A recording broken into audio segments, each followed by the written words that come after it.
Basic basic basic में तुम्हारा समझना है, जैसे मान लेते हैं कि हम यहाँ पे 6 से भागा देते हैं 32 में। कितना में? भागा देते हैं तो कितना मतलब है 5 बार में लग जाएगा यहाँ पे 30, ये 2 बचेगा खत्म। यहाँ पे जो आया 5, इसको हम लोग बोलते हैं भागफल। क्या बोलते हैं? भागफल। ठीक है। उसके बाद ये बच गया उसको बोलते हैं शेषफल। क्या बोलते हैं? शेषफल। इसको बोलते हैं भाज। क्या बोलते हैं? भाज। और इसको बोलते हैं भाजक। क्या बोलते हैं? भाजक। चलो ठीक है।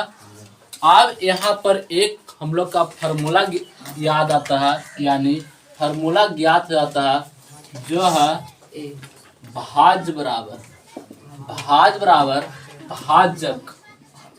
भाजक गुने भागफल प्लस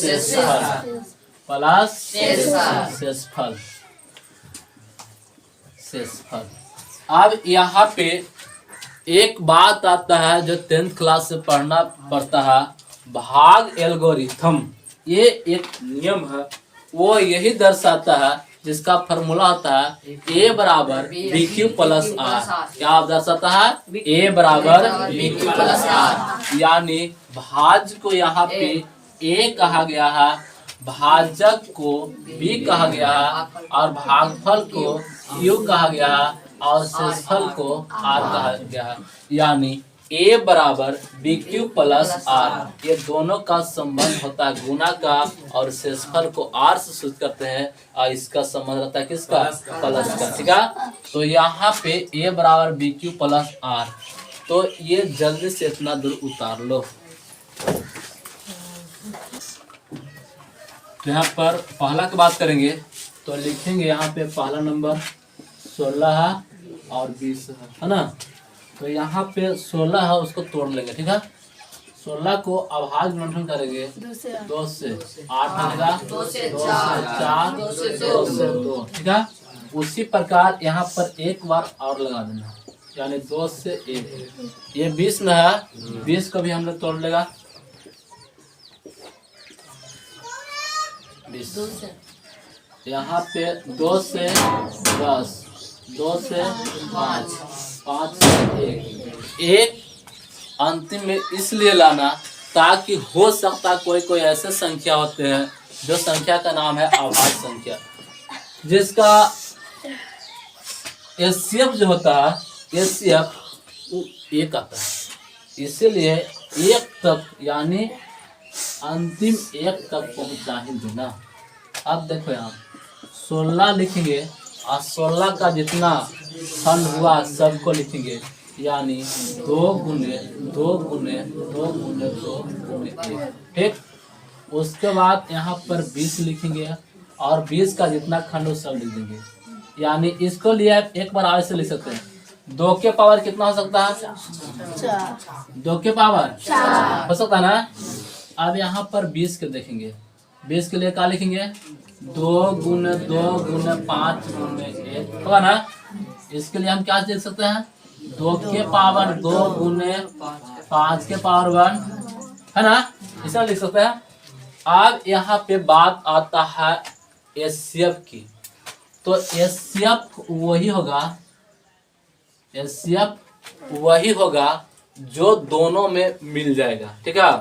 तो यहाँ पर बता सकते हैं कि इसमें कितने 2 है जो दोनों ही है।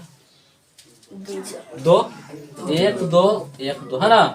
इसे देखो यहाँ पर 2 है ना, ये 4 है तो 4, यानी ये इसको साथ मिल सकता है, ये इसको साथ मिल सकता है, यानी 2 चीज है, और 1 1 भी मिल सकता है, यानी 2 गुने 2 गुने 1। अगर समझ में ना आए तो फिर से सोचना, एक बार और हमने समझाते हैं। जैसे हमने 16 को लिखा, क्या लिखा? 2 गुने 2 गुने 2 गुने 2 गुने 1। और यहाँ पे 20 को लिखा 2 गुने 2 गुने 5 गुने 1। सिंपल से समझना, अगर वहां समझ में नहीं आता है। अगर आप एचसीएफ की बात करें, एलसीएम को हम लोग बोलते हैं मासा। क्या बोलते हैं? मासा। अब मासा का मतलब होता है महात्तम समापवर्तक। क्या होता है? महात्तम समापवर्तक होता है ना। अब सुनो, हम उसी को लिखेंगे जो दोनों में मिल जाएगा, यानी इसको साथ मिल गया, इसको साथ मिल गया, इसको साथ मिल गया। क्या ये कहता कि मेरा पास और दो है, तुम्हारा पास है? नहीं। ये कह रहा कि मेरा पास 5 है, तुम्हारा ही है? नहीं है। तो अब नहीं है, तो जो मिल गया उसी को हम लिखेंगे, यानी यहाँ पर हम लिखेंगे 2 कोने, एक बार और मिला, ये 2 लिखेंगे और 1 लिखेगा। गुना कर 2 दूना 4 और 4 में 1 से गुना करेंगे, यानी इसका एचसीएफ कितना आ गया? 4। दिक्कत नहीं, यानी इसका एचसीएफ आ गया 4। अब बात करते हैं किसका? एलसीएम की।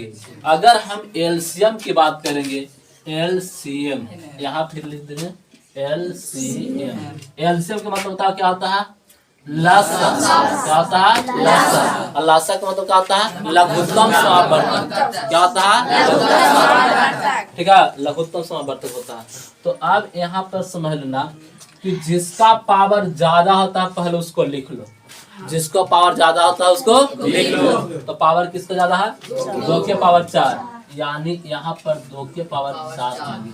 गुण आप कोई और भी खंड है जिसके पास है 5, तो यहाँ पर लिख दो कौन? 5। अगर इसको आगे बढ़ाएगा ना, क्या करेगा? आगे बढ़ाएगा, तो इसको देख सकते हैं क्या होगा। लिखेंगे 2 के पावर 4, यानी 2 गुने 2 गुने 2 गुने 2 गुने क्या हुआ? 1 2 3 4 अब गुने 5। गुना करो, 2 दूना 4 दूना 8 दूनी 16 25 80, यानी इसका आंसर आया एलसीएम का वो 80 आता है। तो इस तरह से हम लोग एलसीएम और एचसीएफ निकालेंगे। क्या यहाँ से बता दे? वही चीज होगा, जो ज्यादा है उसको क्या करना है? लिख लेना है। जैसे मिलेगा फिर भी और ना मिलेगा फिर भी, यानी मिले तैयो और ना मिले तैयो, सबको लिख दो। यानी यहाँ पर वही चीज को यही है, जैसे मिल रहा है उसको पर लिख लो। कौन कौन मिला? 2 गुने 2 गुने 1। नहीं मिल रहा है, कौन कौन नहीं मिल रहा है? 2 गुने 2 गुने 5 लिख लो। 2 दूनी 4 दूनी 8 दूनी 16 25 ऐसे आओ चाहे वैसे आओ, बत्तीस बराबर। दिक्कत है नहीं ना? एलसीएम में मिले फिर भी लिखना है और ना मिले फिर भी, है ना? और एचसीएफ में वही लिखेगा जो मिल जाएगा, है ना? तो जल्दी से उतार लेंगे। देखो एक और हमने बड़ा बस रहता है ये वाला 12 15 18, यहाँ पे तीसरा नंबर का है 12 15 18। कुछ नहीं करना, अभाज्य ग्रहण करना, ठीक है? यहाँ पे 12 लिख देंगे और अभाज्य ग्रहण 2 से 6 2 से 3 और 3 से 15 ना, 15 को तोड़ लेंगे 3 से 5 से 1, है ना? उसके बाद किसे तोड़ लेंगे? 18 को, यहाँ को 18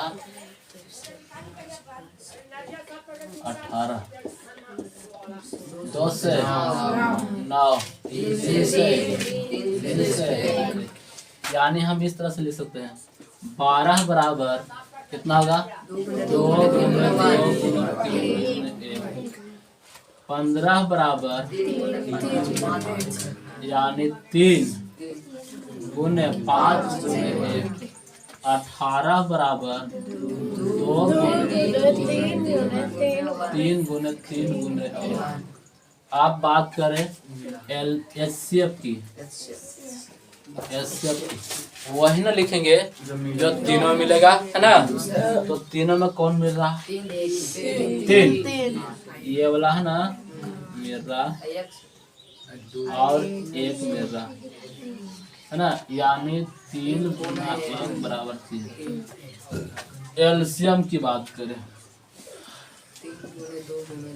अब देख एलसीएम तो 2 गो है ना, तो 2 गो लिख देना, अब यहाँ पे 3, तो यहाँ पे ज्यादा संख्या में कौन है? 3 ना। तो यहाँ पे 2 तो ये लिख लिया, यानी 3 गुने 3, ठीक। और 1 लिख लो जिसका नाम क्या है? 5। और कोई ना 2 लिखा गया है, इसी में ही आ गया, इसे मिलेगा ना तो इसी में आ गया। ना समझ आया? इधर सोचो। नहीं समझ आया इधर सोचो, एक बार और सोचो। जैसे देखो यहाँ पे 12 बराबर क्या लिख सकते हैं?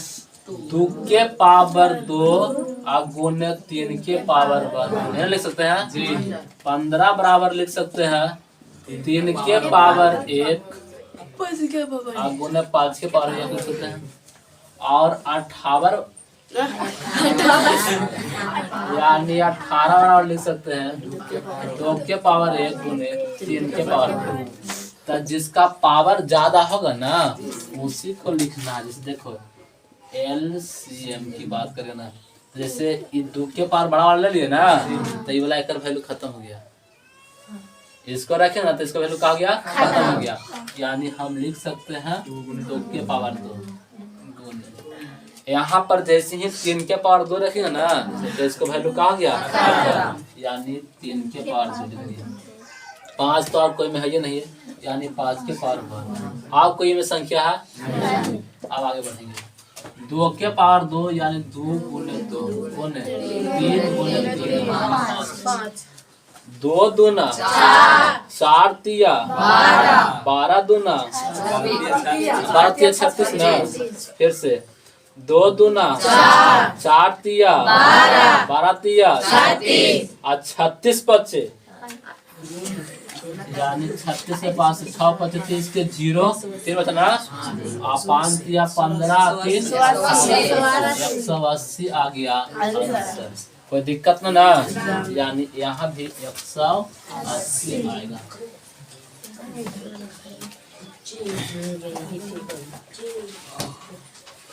उतार लेंगे। जिनको इच्छा करे वो लोग टास्क बना लेंगे। HW मिल चुका है, तुम लोग को नहीं बोल रहा। देखिएगा, यानी NCERT मैथ का क्लास 10 था ना, उसका प्रश्नावली 1.1 शुरू, ठीक है। क्वेश्चन नंबर पहला का था निम्नलिखित संख्याओं का HCF ज्ञात करने के लिए इक्विलेट विभाजन एल्गोरिथम का प्रयोग कीजिए। ये इक्विलेट विभाजन एल्गोरिथम जिसमें हम बताए थे A बराबर BQ प्लस R, उसी का नाम है इक्विलेट विभाजन एल्गोरिथम। इसी फार्मूला पर बनेगा, ठीक है। तो यहाँ पर 3 क्वेश्चन दे रखा है 1 2 वहाँ पर 3। ये क्वेश्चन है, इसको पहले हमने हल करता, ठीक है। तो ध्यान देने वाली बात है, इसमें 2 तरह की संख्या है, एक बड़ा एक छोटा। तो जो बड़ा है उसी को हम लोग भाज कहते हैं। अब भाज यानी A कहेंगे, क्या कहेंगे? A। तो होना चाहिए A। यहाँ पे हमने A बराबर लिखेगा 205, सॉरी 225 ना, यानी A बराबर, और कुछ मिटा ले, यानी A बराबर 225 और यहाँ पे B बराबर लिखेंगे 135। यहाँ पर सोचना है कि हमने जिस तरह से पिछला बार बताया था कि HCF निकालना है भाग विधि से, HCF निकालना है भाग विधि से, ऐसा बात हमने बताया होगा। तो यहाँ पर पहले एक तरफ HCF निकाल लेंगे, वो भी कौन विधि से? भाग विधि से। देखिए यहाँ पे ये यहाँ पे 225 है, तो 225 हमने यहाँ पे लिख दिया, भाग देंगे 135 से। एक बार लगाएंगे 135 आएगा, देख सकते हैं घटेगा ना, ये क्या होगा? ये 12 में से 3 घटेगा 9 बचेगा, ये कट। अब इसको में भागा देने आएगा, चलो पहले यहाँ तक रुक जाना, ठीक है। आप सोचिए कि एक बार भाग पड़ गया, एक बार कहा गया भाग पड़ गया, उसके बाद यहाँ पे 135 को लाना, 135 को जब लाएगा तो इसमें भागा देगा 90, एक मरतबे ना, यानी यहाँ पे 90, ये आएगा 5, ये होगा कितना 12, नहीं सॉरी 13, 13 में से 9 गया तो 4, ठीक है। अब यहाँ पे लाएंगे किसको, 90 को, और 45 गुना 90, ये भी खत्म हो गया। आप बता सकते हैं कि फाइलन कौन किया, 45, इसका एचसीएफ कितना होना चाहिए, 45, कितना होना चाहिए 45। लेकिन भले यहाँ पर 45 हमने ले आया है, लेकिन ये भाग एल्गोरिथम विधि से नहीं आया है, बल्कि आया है भाग विधि से। हमको लाना है यूक्लिड विभाजन एल्गोरिथम विधि से लाना है, और हमने लाया कौन विधि से, भाग विधि। तो ये करना जरूरी है, ये कर लिए। उसके बाद देखिए यहाँ पे फार्मूला लगाएंगे, ए बराबर बी क्यू प्लस आर, ए बराबर बी क्यू प्लस आर। तो यहाँ पे ए का मान हमने लिखेगा 225, यानी 225 बराबर, थोड़ा सा चंदा कंट्रोल में रहो, आराम से देखो, मस्ती लो पढ़ाई का, वो बात सही है, आया भाएगा दिक्कत हो जाएगा कुछ लोग के साथ साथ हमको भी। तो यहाँ पे ए के सामने हमने कितना लिखा, 225। हाँ, जब बोलने कहेगा तब बोलना तब मजा आएगा, ठीक है। यानी ए के सामने हमने 225 रखा, बी का मान है 135, हमने 135 लिखा, ठीक है। यहाँ पे एक बार यहाँ पर पहुंचेंगे और देखें कि एक बार हमने भागा लगाया तो इतना चीज आया, यानी इतना से भागा लगाया, इसको में लगाया, एक मरतबे कटा, इतना शेष बचा, है ना। सोचेंगे कि हमने 135 से भागा लगाया 225 में, एक मरतबे लगा, 90 शेष बचा। वो चीज को हमने सोच लिया कि यानी जैसे ही 225 में 135 भागत था तो के मरतबे लगता है, एक मरतबे। हमने यहाँ पर एक लिखा, यहाँ पे प्लस लिखा, कितना बचाया, 90। जिस तरह से हम यहाँ पर गोल बना के कहा कि ये कहानी खत्म होता है, उसी तरह से ये लाइन टर्म खत्म, यानी एक लाइन खत्म। दूसरा लाइन के लिए अब तुम देख सकता कि 90 जो है, 90 है जो शेषफल था, क्या था, शेषफल। लेकिन अब ये भाजक बन रहा है, क्या बन रहा, यानी अब यही खुद ही भाग दे रहा है। इसी तरह से किसमें भाग दे रहा है, 135 में। तो हमने 135 को खींचेगा और 90 को खींचेगा, किसको खींचेगा, 135 यहाँ पर लिख देगा, ठीक है।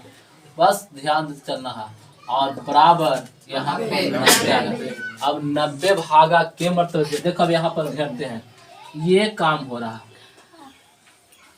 90 भागा दिया 135 में, एक मरतबे 45, यानी 90 भागा दिया 135 में, एक मरतबे कितना बचा, 45 बचा। बोलो भरने आ रहा। फिर एक बार इसको खींचेंगे, इसको 90 को खींच लेंगे, 45 को खींच लेंगे, यहाँ पर बराबर। अब तक ये लाइन ऐसे घेरेंगे, 45 भागा देगा कितना मरतबे, 2 मरतबे, 90 में ना कुछ नहीं बचा, यानी शेषफल बराबर 0। तो 45 कितना मरतबे भागा दिया है, 2 मरतबे, क्या बचा है प्लस में, कुछ नहीं बचा है, 0। अब बताओ हीरो कौन बना, 45 में, यानी फाइलन कौन किया है, यानी हम कह सकते हैं कि HCF बराबर 45। सर बोलो भारी लगा, उतार लो। सुनेगा, यहाँ पे दूसरा नंबर इसी का है, 196 और 38 22 0 कितना है ना। चलो पढ़ाई की बात करते हैं बढ़िया से। सुनेगा, हमने क्या बोला था कि जो बड़ा रहेगा उसको ए मानना, बड़ा रहेगा उसको क्या मानना, ए मानना। यानी ए बराबर 38 22 0। अब सुनो, बी बराबर रह जाएगा 196, 196। अब सुनेगा, यहाँ पर हमने बताया था ए बराबर बी क्यू प्लस आर, उसको से पहले क्या करना पड़ेगा, इसको वहां पर ले जा करके पहले इसको भाग विधि द्वारा हम लोग मसल निकालेंगे, यानी एचसीएफ निकालेंगे ना। तो यहाँ पर लिखेंगे 196, ये भागा मारेगा 38 22 0 में, है ना। ये भाग हमारे किसका में 38 22 0 में। अब भाग विधि से यानी यहाँ पर देखला पर पता चलता है कि 195 मतलब ना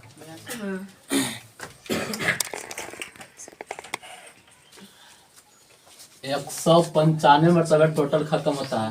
यानी 195 में अगर इसको से भागा मारेगा तो 38 22 0 और यहाँ पे खत्म होंगे। तो लिख सकते हैं कि जब इसको से हमने भागा दिया इसको में तो इतना मतलब खत्म और कोई शेषफल नहीं बचता है। यानी तो कह सकते हैं कि a बराबर बी क्यू प्लस आर में, a बराबर बी क्यू प्लस आर में। यहाँ पे लिखेंगे a का मान ये है ना, यानी 38 22 0 बराबर b का मान है 196 गुने 195 गुना हुआ था, यानी 195 और शेषफल कुछ न तो 0। तो सही एचसीएफ जो आया वो कौन आया 196, यानी एचसीएफ बराबर 196 आंसर। क्वेश्चन यहाँ पे पहला का तीसरा बोल रहा कहता 167 और 255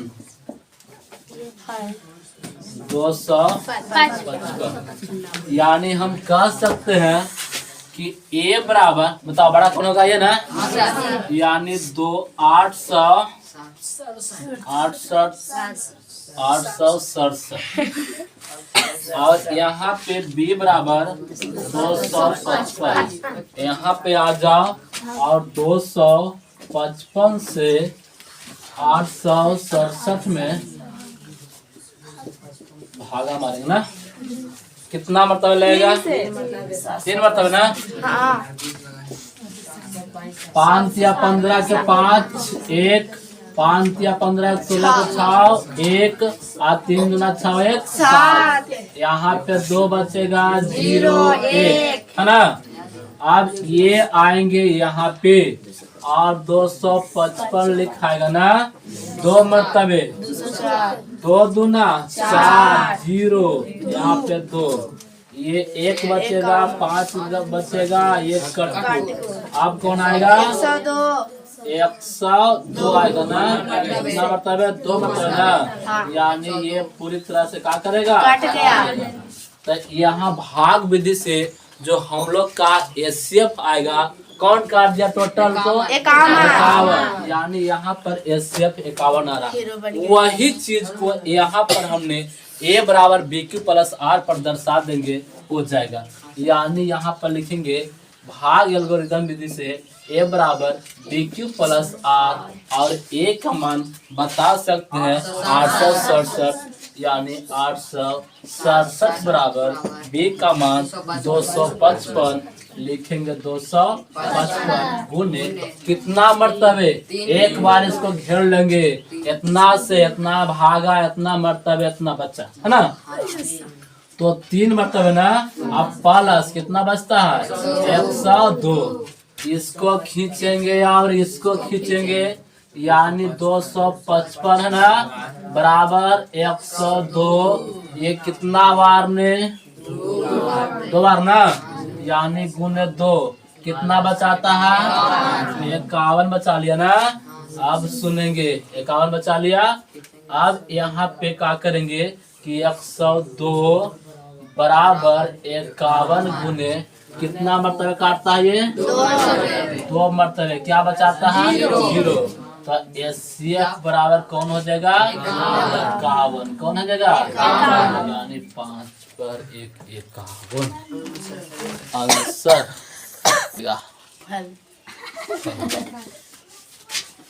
चलो सुनिए, तो कहे के मतलब क्वेश्चन नंबर दूसरा दर्शाइए कि कोई भी धनात्मक विषम पूर्णांक 6q+1 या 6q+3 या 6q+5 के रूप का होता है, जहाँ q कोई पूर्णांक है, ऐसा बात करता है। यहाँ पर बात क्या, धनात्मक जो कहा है यानी प्लस वाला, साथ ही विषम पूर्णांक की बात किया है। क्या किया है? विषम पूर्णांक की बात किया है। तो यहाँ पर लिख सकते हैं, माना कि ए कोई धनात्मक विषम पूर्णांक है, धनात्मक विषम पूर्णांक है, विषम पूर्णांक है, ठीक है। यानी ए कोई धनात्मक विषम पूर्णांक है और यहाँ पे ए बराबर B Q plus R, formula क्या होता है, ए बराबर बी क्यू प्लस आर। तो यानी आर बराबर हो सकता है एक, पहले जीरो ना, 0 1 2 3 4 5 6। अब यहाँ पे b बराबर 6 रख लो, यानी a बराबर बी क्यू प्लस आर। तो यहाँ पर b की जगह पर ये है, क्यू के क्यू है और प्लस आर जगह पर आर है ना। यानी इसको देख करके बता सकते हैं कि a बराबर b की जगह पर यह है, इसीलिए हमने 6 लिखा, क्यू की जगह पर छोड़ दिए, आर की जगह पर इतना संख्या हो सकता है। लेकिन हमको कहा है धनात्मक विषम संख्या, तो इसमें विषम संख्या को चुनेंगे जो आने वाला है।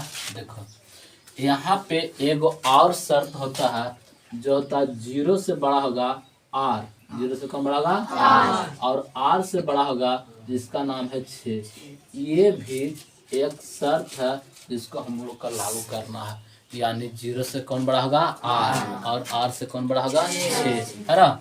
अब यहाँ पर लिखेंगे a बराबर बी क्यू प्लस आर, उससे पहले लिखेंगे जब r बराबर 0 हो तो, r बराबर 0 हो तो यहाँ पर लिखेंगे a बराबर बी क्यू प्लस आर, और यहाँ पे a बराबर b के जगह पर कितना लिखेंगे 6 क्यू प्लस r के जगह पर 0 बराबर 6 क्यू हो गया ना।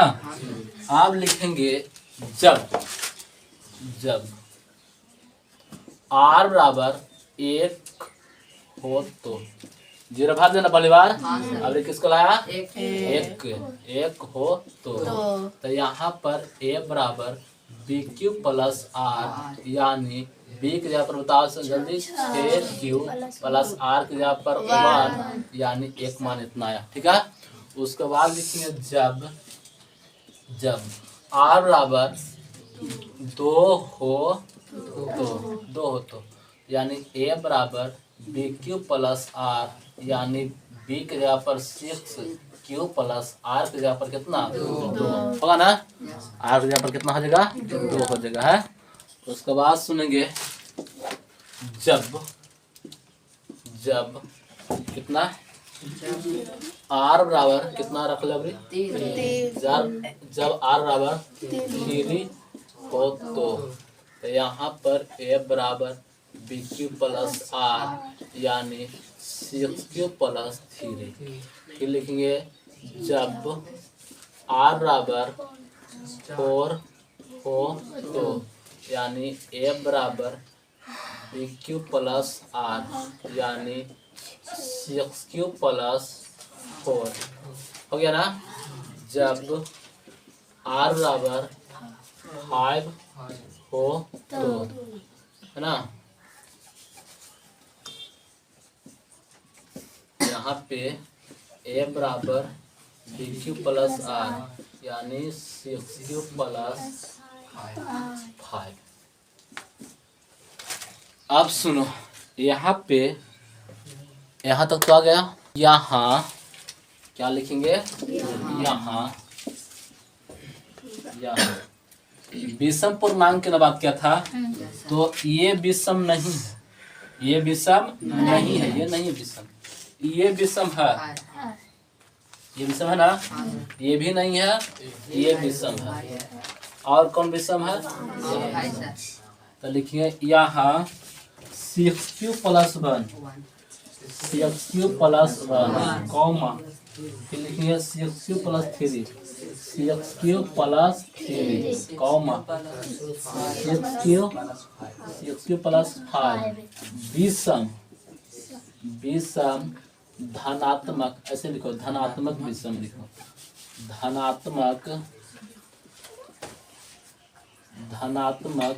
विषम पूर्णांक है, विषम पूर्णांक है। अतः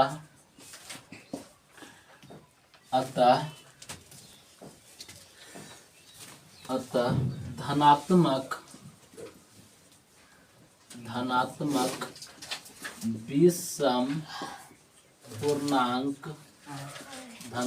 विषम पूर्णांक सी एक्स क्यू, क्या बोला था, हाँ विषम पूर्णांक सी एक्स क्यू प्लस 1 कॉमा सी एक्स क्यू प्लस 3 कॉमा सी एक्स क्यू प्लस 5 के रूप में लिखा जा सकता है।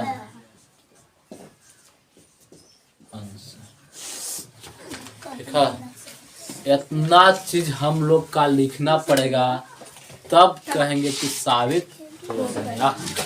ठीक है,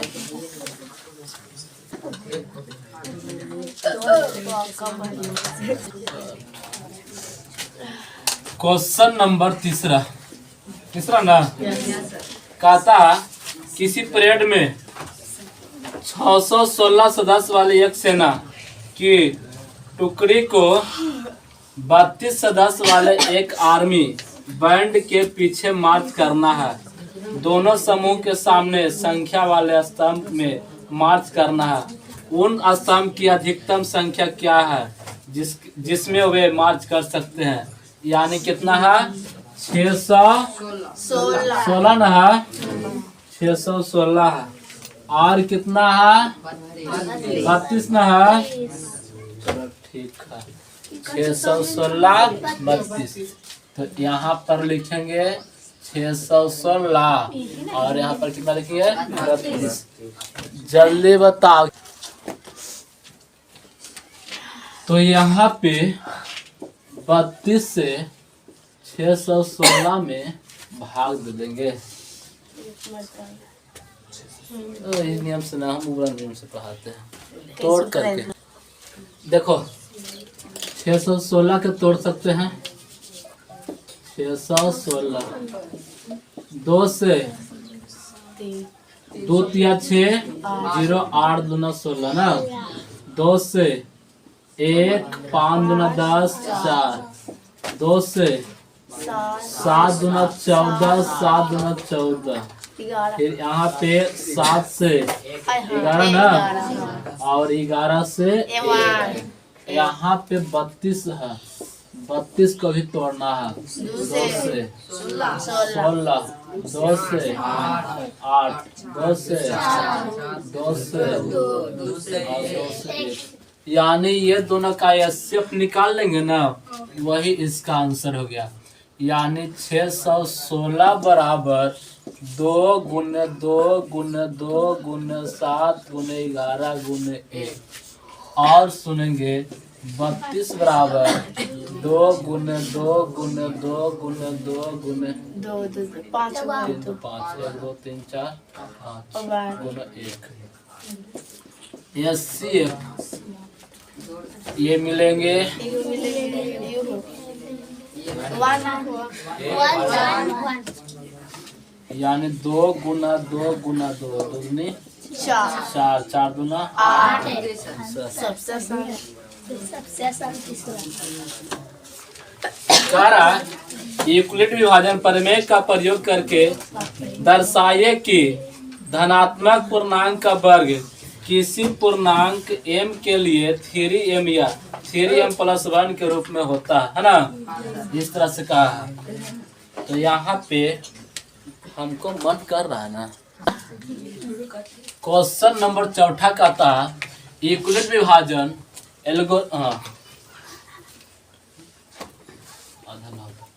यूक्लिड विभाजन प्रमेय का प्रयोग करके दर्शाइए कि किसी धनात्मक पूर्णांक का वर्ग पूरा किसी पूर्णांक m के लिए 3m या 3m+1 के रूप में होता है। तो यहाँ पर सोचो कि धनात्मक पूर्णांक के बारे में बोल रहा और 3m, तो हम कहेंगे कि माना कि a कोई धनात्मक पूर्णांक है। अब ये कोई धनात्मक पूर्णांक है तो यहाँ पर मान आता है a बराबर, यानी फॉर्मूला आता है a बराबर BQ + R। इसके बारे में सोचेंगे तब b के जगह पर कौन होगा 3, तो हम कह सकते हैं कि b बराबर कौन होगा 3 होगा। और Q के जगह पर m आएगा, वो आगे देखेंगे। R के जगह पर यहाँ पर 1, यानी हम कह सकते हैं कि R जो होगा 0 1 2 3, इस तरह से 2 तक चलेंगे। और एक शर्त याद रखना है, जो 0 से बड़ा होगा कौन R, और R से बड़ा होगा कौन 3 होगा, यहाँ पे 3 होगा। ठीक है, अब सुनेंगे, लिखेंगे जब R बराबर 0 हो तो, R बराबर 0 हो तो यहाँ पर a बराबर BQ + R में देखेंगे कि a बराबर का होगा b, तब b का मान रखेंगे कितना 3, तो यहाँ लिखेंगे 3 गुने q के मान m, तो m यहाँ ना लिखेंगे, यानी 3q प्लस यहाँ पे r के जगह पर 0 भरेंगे। ठीक है, यानी बराबर 3q हो जाएगा, ना। अब उसने कहा है वर्ग, पूर्णांक का वर्ग की बात किया ना, तो अब लिखेंगे वर्ग करने पर, क्या लिखेंगे वर्ग करने पर। अब यहाँ पे वर्ग करेंगे, यानी 3q का वर्ग, यानी 3 और q के यहाँ पे स्क्वायर, क्या लिखेंगे 3 तिया 9, यहाँ पे 9, और बताओ यहाँ पर होगा q स्क्वायर होगा ना। लेकिन यहाँ पर हम लोग के क्या करना है कि 3 के रूप में लाना है, तो कॉमन लेने क्या लेंगे कॉमन, तो यहाँ पर हमने 3 लिखी है, तो कॉमन के रूप में 3q स्क्वायर होगा, 3 तिया 9q स्क्वायर हुआ ना, यानी हम लिखेंगे 3 और यहाँ पे m और कोष्ठ में लिखेंगे 3q स्क्वायर बराबर m, 3q स्क्वायर बराबर m। ठीक है, इसीलिए इतना बराबर के जगह पर हमने कितना भर दिया m भर दिया। ठीक है, अब लिखेंगे जब r बराबर 1 हो तो, r बराबर 1 हो तो, r बराबर 1 हो तो यहाँ पे a बराबर BQ + R, यहाँ पे b के मान लिखेंगे 3 और q + R के जगह पर 1, यानी 3q + 1 तो आ गया।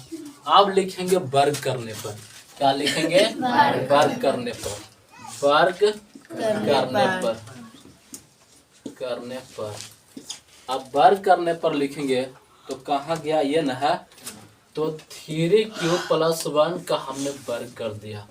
आप बता सकते हैं a + b के होल स्क्वायर फार्मूला का होता है a square + 2ab + b square, पता ना, यानी होता formula a square + 2ab + b square.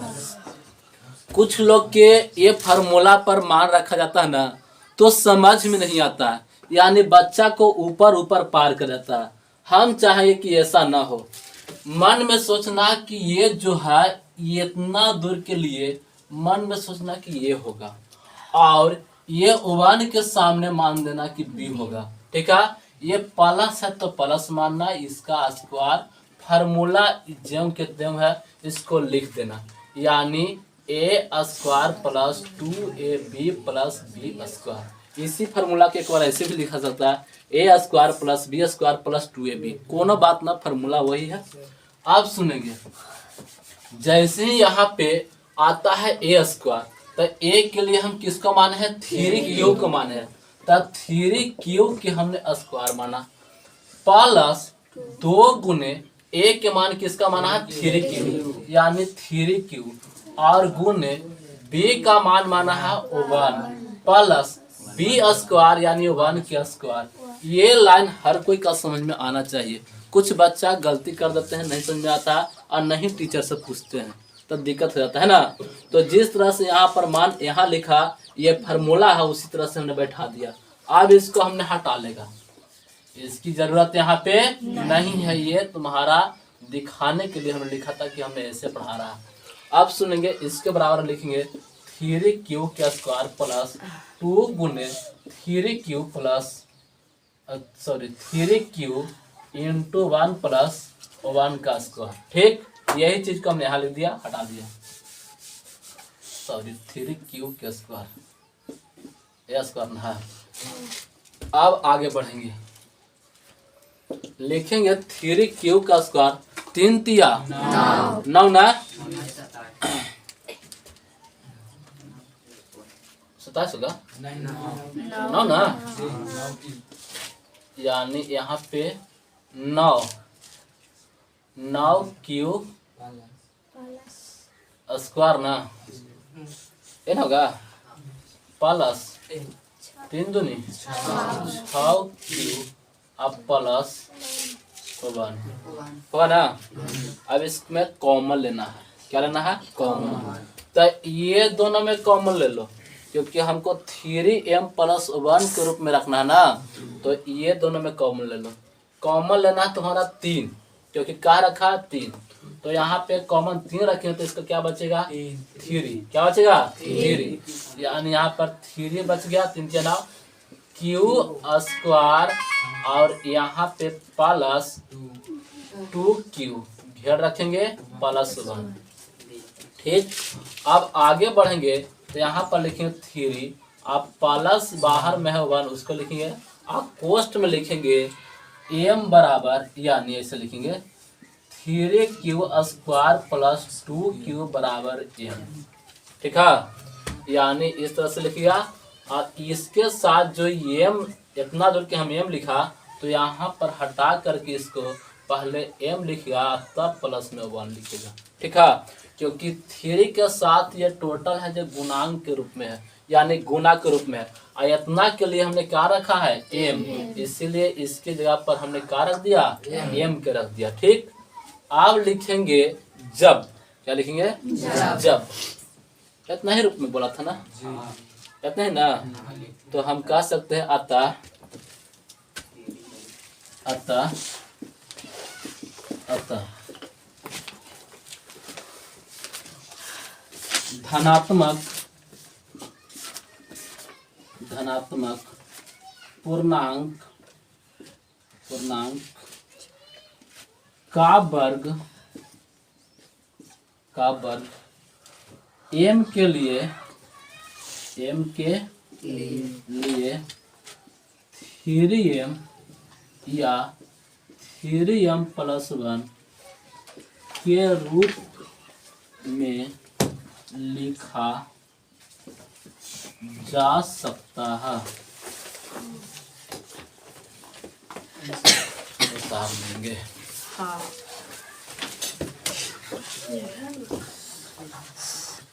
Question है, क्वेश्चन नंबर 5 कहता है यूक्लिड विभाजन प्रमेय का प्रयोग करके दर्शाइए कि किसी धनात्मक पूर्णांक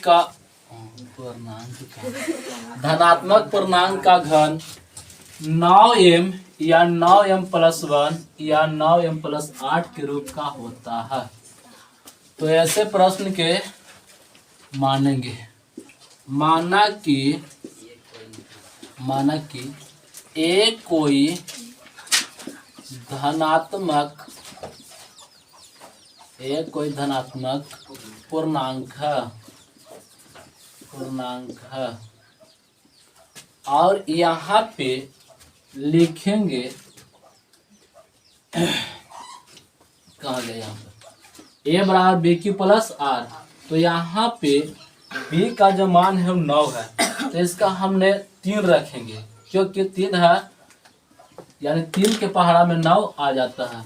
यानी यहाँ पे लिखेंगे बी बराबर 3 और आर बराबर लिख सकते हैं 0 1 2 3 4, इस तरह से बढ़ते जाएंगे। ठीक है, लेकिन 3 तक लिखेंगे ना, 2 तक लिखेंगे क्योंकि यहाँ पे 3 माना है बी के लिए, इसलिए। और कुछ शर्त है जो होगा आर से बड़ा होगा, सॉरी 0 से बड़ा होगा आर, और आर से बड़ा कौन होगा 3। आर से बड़ा कौन होगा 3। अब लिखेंगे जब आर बराबर 0 हो तो, आर बराबर 0 हो तो लिखेंगे ए बराबर बी क्यू प्लस आर में। तो ए बराबर बी के मान लिखेंगे 3q प्लस आर के जगह पर लिखेंगे 0, यानी 3q आ गया। 3q आ गया, लेकिन इस प्रश्न में कहता है पूर्णांक का घन के बारे में बोल रहा है ना, तो यानी इसका लिखेंगे घन करने पर, घन करने पर इसे घन करना, यानी 3q को पावर q करना है, यानी 3q into 3q into 3q बराबर 27q के q। अब यहाँ पे हमने 9 की बात सोचा है, 9 न दिया क्वेश्चन में, तो यहाँ पे 9 कॉमन ले लेंगे। तो 9 कॉमन लेंगे तो यहाँ पे 9 तो लिखेंगे, तो के मतलब है 9 तिया 27, 3q के q बच जाएगा, है ना, 9 तिया 27। अब लिखेंगे 9 और यहाँ पर m, और कोष्ठ में लिखेंगे 3q के q बराबर m। ठीक है, अब लिखेंगे जब r बराबर 1 हो तो, r बराबर 1 हो तो लिखेंगे a बराबर बी क्यू प्लस आर। यहाँ पे b के जगह पर 3 और यहाँ q प्लस r के जगह पर 1। अब लिखेंगे घन करने पर,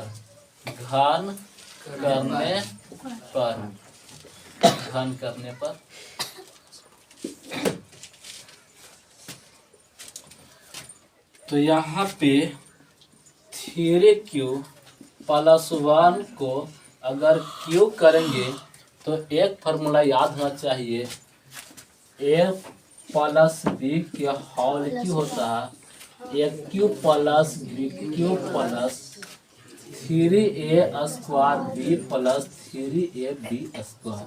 ये फार्मूला याद होना चाहिए। अगर ये फार्मूला याद है आसानी से बन जाएगा। तो सुनेंगे, यहाँ पे बढ़ेंगे आगे तक ए क्यू, तो ए मन सोचेंगे 3q के हम लोग ए सोचेंगे और बी सोचेंगे 1 को, तो ए क्यू यानी 3q के क्यू प्लस बी क्यू यानी 1 के क्यू प्लस 3 गुने, ये 3 है तो 3 ए स्क्वायर यानी 3q के स्क्वायर और गुने बी के मान 1 प्लस 3 ए के मान 3q और गुने बी स्क्वायर यानी 1 का स्क्वायर, 1 का स्क्वायर। आगे बढ़ेंगे 3 तिया 9 और 9 तिया 27, यानी 27 q के पावर q हो जाएगा प्लस 1 का q 1 ही होगा प्लस यहाँ पर 3 तिया 9 और 9 तिया 27, यानी 27 तो होगा लेकिन q स्क्वायर ही रहेगा प्लस 3 तिया 9 यानी 9 और यहाँ पे q होगा। अब सुनेंगे इसमें 9 कॉमा होगा ना, तो यहाँ पे का पावर अधिक रहता है उससे पहले लिखते हैं ना, तो लिखेंगे 27 क्यू के Q plus 27 Q square plus 9 Q plus 1।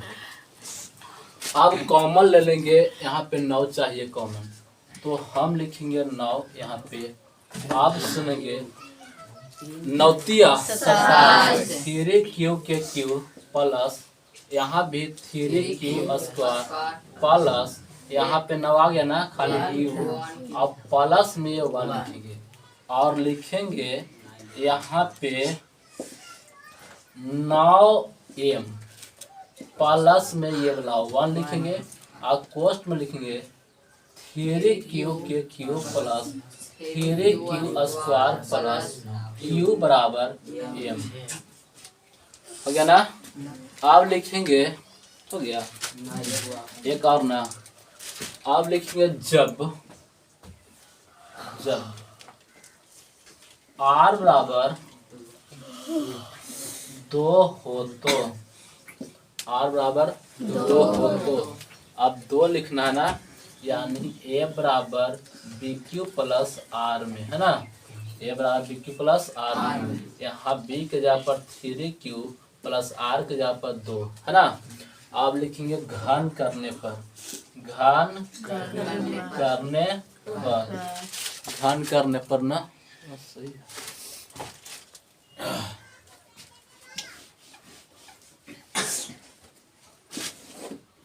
घन करने पर ये सब घन करते हैं, यानी 3 क्यूब प्लस 2 को घन करेंगे, फार्मूला वही चलेगा, a cube plus b cube plus 3a square b plus 3a b square, यानी a cube plus b cube plus 3a square b plus 3a b square है ना। तो एक क्यूब के लिए 3 क्यूब, यहाँ पे क्यूब प्लस बी क्यूब यानी 2 के क्यूब प्लस 3a स्क्वायर यानी 3 क्यूब का स्क्वायर, 3 क्यूब का स्क्वायर गुने बी के जगह पर 2 अब प्लस 3 गुने ए के जगह पर 3 क्यूब हो गया और प्लस बी स्क्वायर यानी 3 क्यूब और इंटू बी स्क्वायर यानी बी के जगह पर 2 के स्क्वायर। आगे बढ़ेंगे,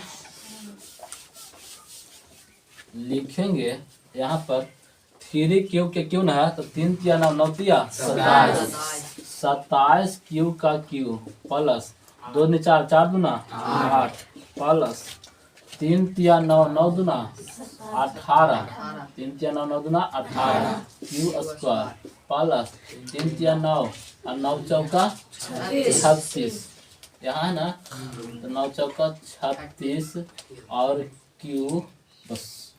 अब जिसको पावर ज्यादा हो कहाँ होगा पहले, तो यहाँ पर 27 क्यू के क्यू और plus 18 Q square plus 36 Q और प्लस 8।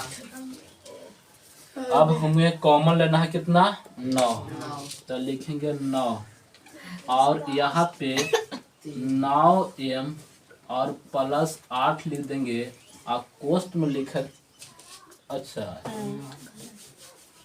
यहाँ पर कॉमन लेंगे 9, जब 9 कॉमन लेंगे तो कितना आ जाएगा 3 क्यू के Q plus 2 Q square plus 4 Q और प्लस में 8 ये पट्टी खींच लेंगे ना, यानी 9m प्लस 8 कोष्ट में लिखेंगे 3 क्यू के Q plus 2 Q square plus 4 Q ना 4 क्यू बराबर m। अब लिखेंगे अतः हम कह सकते है कि कह सकते हैं कि धनात्मक पूर्णांक का घन धनात्मक पूर्णांक का घन 9m ना 9m 9m plus 1 9m plus 8 के रूप में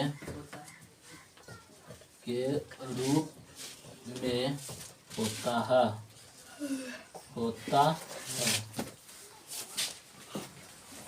चलो देख रहा है यही है 57 मिनट का वीडियो टोटल बना है ना। एक और रिकॉर्डिंग कर लेते हैं।